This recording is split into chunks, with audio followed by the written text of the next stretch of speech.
beautiful people. How are ya? I hope you're having a great day.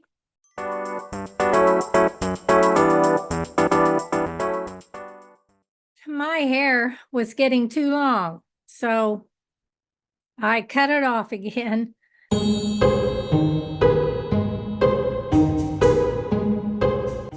It's short and I'm loving it. It's so much easier to take care of.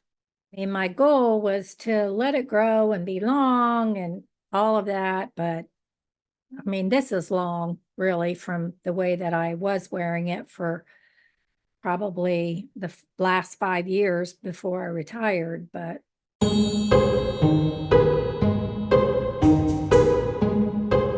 it is what it is. Still enjoying my coffee in my Colorado mug. And I've got Lucy zonked out back here in my, oh, well, there she is. Yeah, she's saying hello. She's back there sleeping. Tesla's down here in his bed on the floor. Yes, honey. You want to say hello? Hi. He hasn't said hello for a while, so I thought it was time. Oh, yeah, I'm tired and Mama woke me up. Well, he wasn't asleep, but Mama disturbed him. Yeah, say I've been a good boy. Yeah, tell him. Yeah, tell him what a sweet boy you are. I know. I know. He is the sweetest baby ever. I love him so much. Oh, gee whiz, just showing everybody what a big boy you are. Yes, Sarah, I am a big boy and I love lovins, don't you? Trying not to get dog fur in my lipstick because that's an easy thing to happen. We're going to talk about neuropathic today, but I wanted to make sure that we understood the difference between neurologic and neuropathic and neurogenic.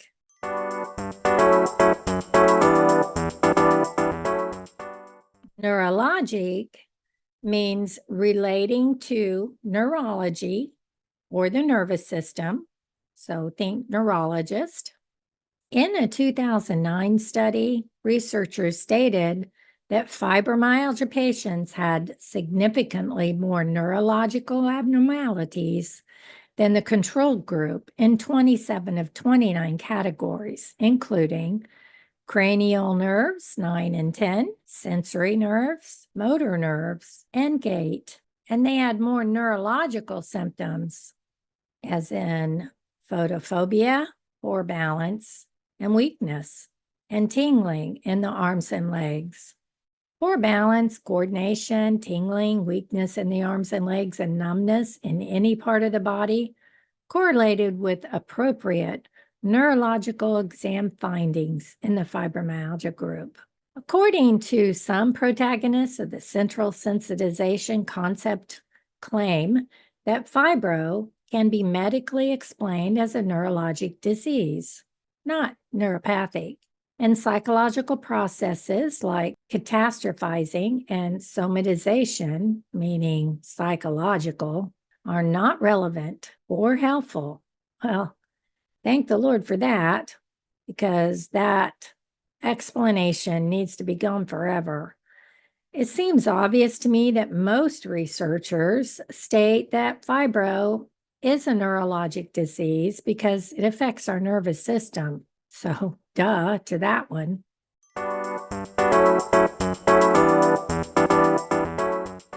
Whereas neuropathic relates to neuropathy and all the forms of it.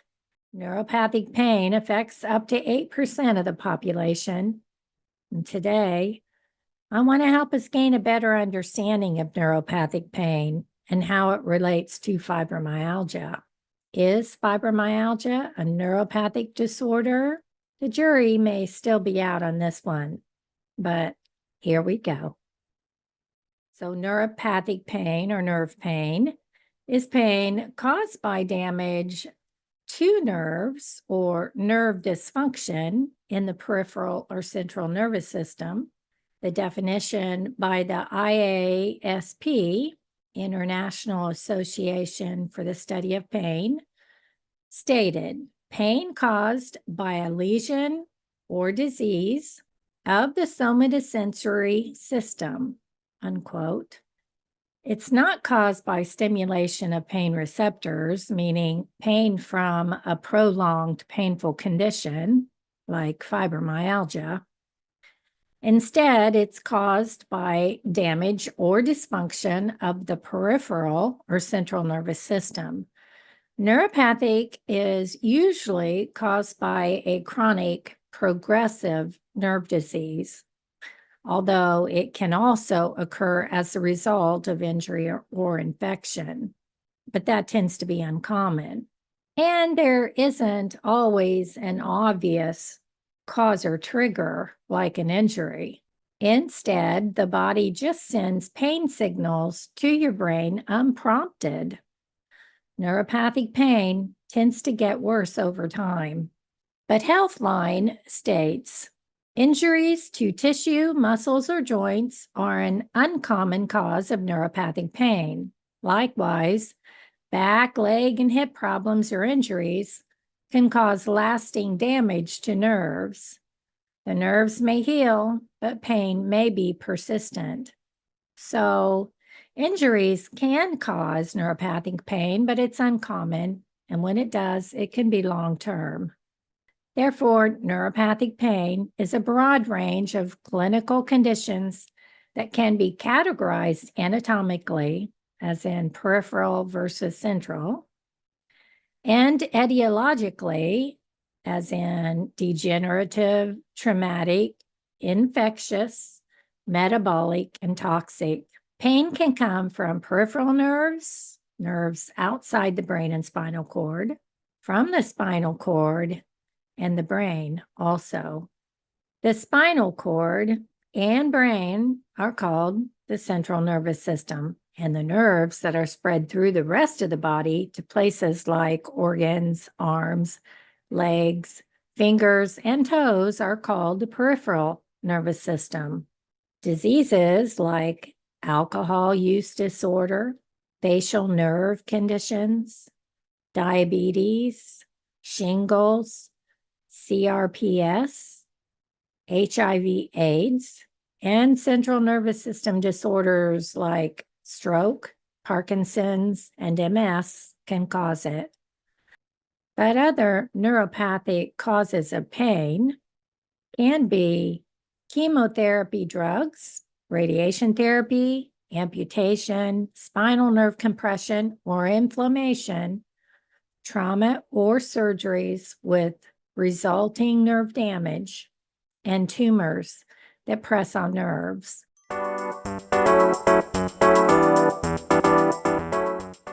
The mechanisms of neuropathic pain are complex and involve changes at the peripheral nociceptor and nerve level, so outside the brain and spinal cord nerves.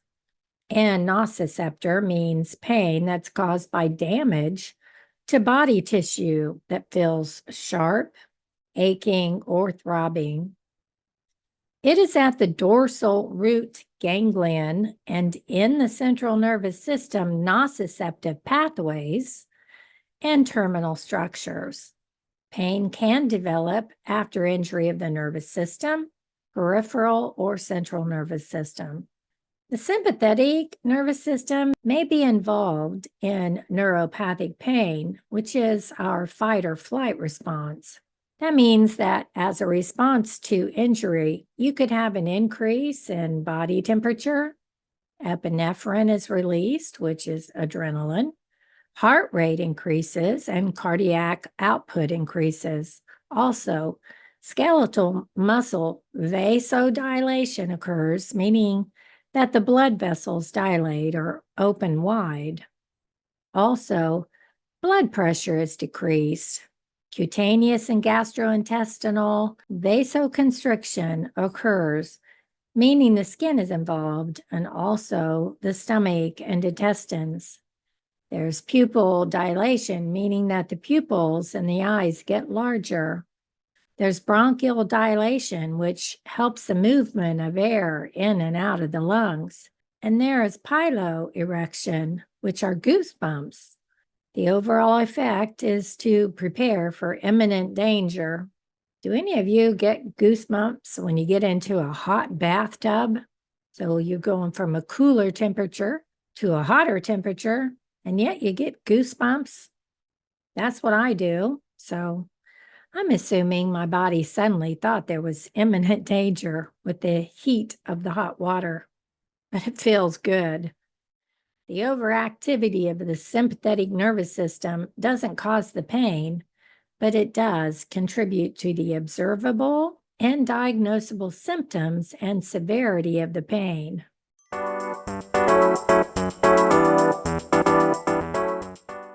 Is fibro a neuropathic pain disorder? Well, according to a 2016 article, quote, unlike nociceptive and neuropathic pain, which are associated with identifiable tissue or nerve damage, the pain of fibro is less clear, but may result from neurochemical imbalances in the central nervous system that lead to an augmentation of pain perception, typically allodynia, pain due to a stimulus that does not usually cause pain, and hyperalgesia, a pain that is higher than it should be from a stimulus that causes pain. The terms used for fibro are usually the following: centralized, dysfunctional, pathologic, idiopathic, neuropathic-like, and FM-like pain, central amplification, central sensitization, and central sensitivity syndromes, among others. But there's no suggestion here that it could be neuropathic pain. These are the specific syndromes that are related to neuropathic pain: post-herpetic neuralgia, root avulsions, painful traumatic mononeuropathy, painful polyneuropathy, central pain syndromes, post-surgical pain syndromes, and complex regional pain syndrome. In fibro research, there's often conflicting statements in regard to what fibro is thought to be. According to Verywell Health Online, neuropathic pain causes feelings of crawling, tingling, burning, itching, or numbness in the arms and legs. In severe cases, these sensations can be painful and may be associated with another type of pain known as nociceptive pain, what fibro is now called. Nociceptive pain in fibro is caused by altered pain processing in the nervous system, unquote. So again, it is neurologic, and they say it may be neuropathic because it relates to nociplastic pain. Nociplastic pain is the amplification of pain in multiple levels of the nervous system.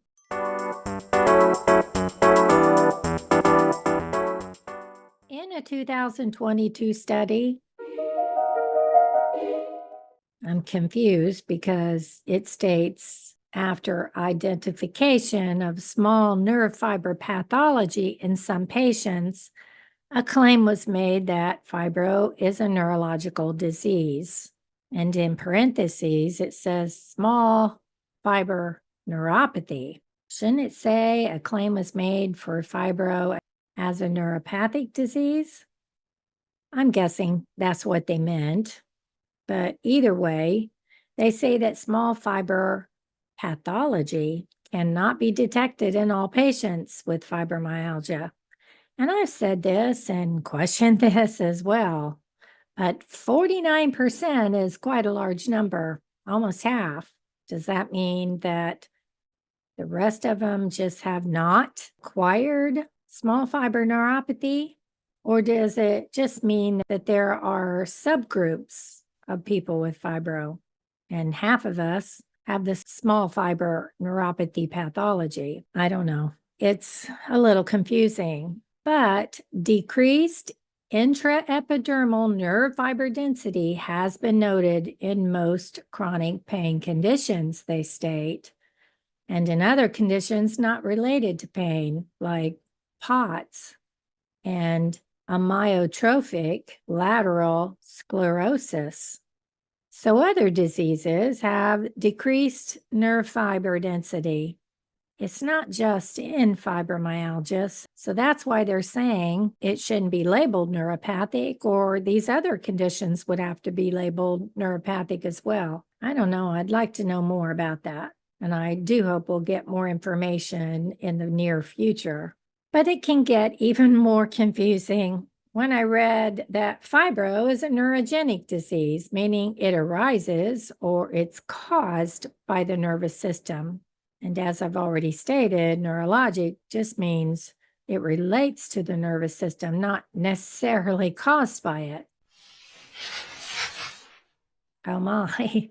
So in this definition of neurogenic, they're saying the cause of fibro is the nervous system. So very interesting.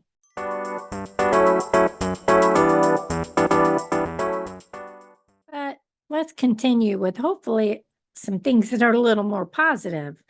In 1994, the International Association for the Study of Pain, the IASP, defined neuropathic pain as initiated or caused by a primary lesion or dysfunction of the nervous system.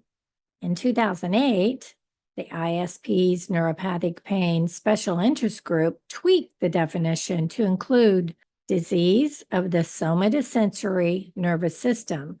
And somatosensory relates to sensations like pressure, pain, or warmth anywhere in the body, in contrast to a specific organ like sight or taste. Concerning neuropathic, fibromyalgia fits these definitions, says Dr. Behringer. Although the condition has no anatomically definable lesions, it is marked by altered neurological function in the spinal cord and brain. It can therefore be considered a dysfunction of the central inhibitory process of pain control. So there you go. Dr. Behringer, an MD, is a staff physician in the Department of Pain Management at Cleveland Clinic. He's board certified in pain management and internal medicine. And he says it should be considered neuropathic. Interesting. Then in 2011, a revision of the IASP definition of neuropathic pain put fibromyalgia as excluded from the diagnosis of neuropathic pain. But more recent studies, however, found newer evidence of pathophysiology, including small fiber neuropathy in patients with fibro. So it's like, they'll get there eventually, guys, I hope. But this may challenge the existing consensus and have implications of future diagnosis and management of this condition. We hope so. It's also interesting that fibro responds to the same medicines as those for neuropathic pain, like gabapentin, pregabalin, and amitriptyline. In a 2018 study, researchers stated that fibromyalgia is not only nociceptive pain that's caused by damage to body tissue that is responsible for fibro, but the assessment of neuropathic pain syndrome is yet to be demonstrated with the current scales showing validity and reliability. So we need new scales.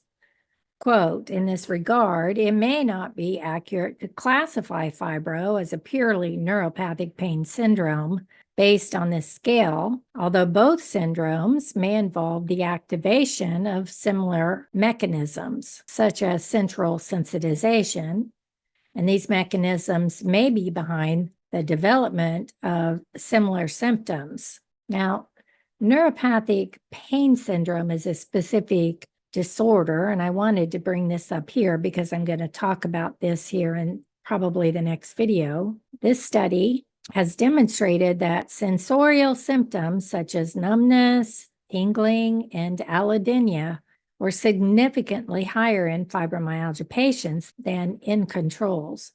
suggesting the role of neuropathic pain as a significant component in fibro. One researcher who's a huge advocate of fibro as a neuropathic disorder is Dr. Manuel Martinez Lavin, a rheumatologist, internal medicine physician. He's written several articles on this topic. However, he does seem to believe that fibro is a stress evoked sympathetically, meaning the sympathetic nervous system, maintained neuropathic pain syndrome. In 2021, he stated that the dorsal root ganglia may be the main neural hub of fibro and that different stressors can be transformed into neuropathic pain. Back in 2009, he stated that fibro is a sympathetically maintained neuropathic pain syndrome. So what do you think? It's all very interesting, isn't it? So as I said, in my next video, I'll cover this other syndrome, generally called central pain syndrome or central neuropathic pain, what it is and how it relates to fibro. It's also very interesting, and I'm wondering if some of you with severe fibro also have that condition too. So I look forward to sharing that with you. So I hope you learned something. And I hope it all made sense. I send you gentle hugs and support. Love you. I think I got dog fur in there anyways. And they had more catastrophes.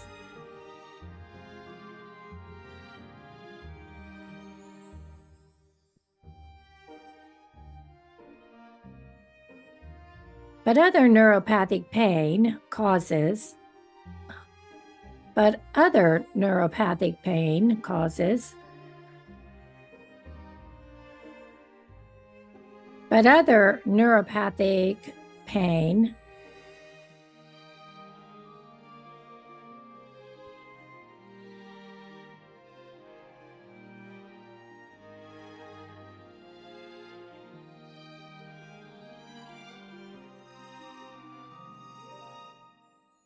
may also be involved in neuropathic pain, which is our fight or flight. There's in these disposition. Then in a 2011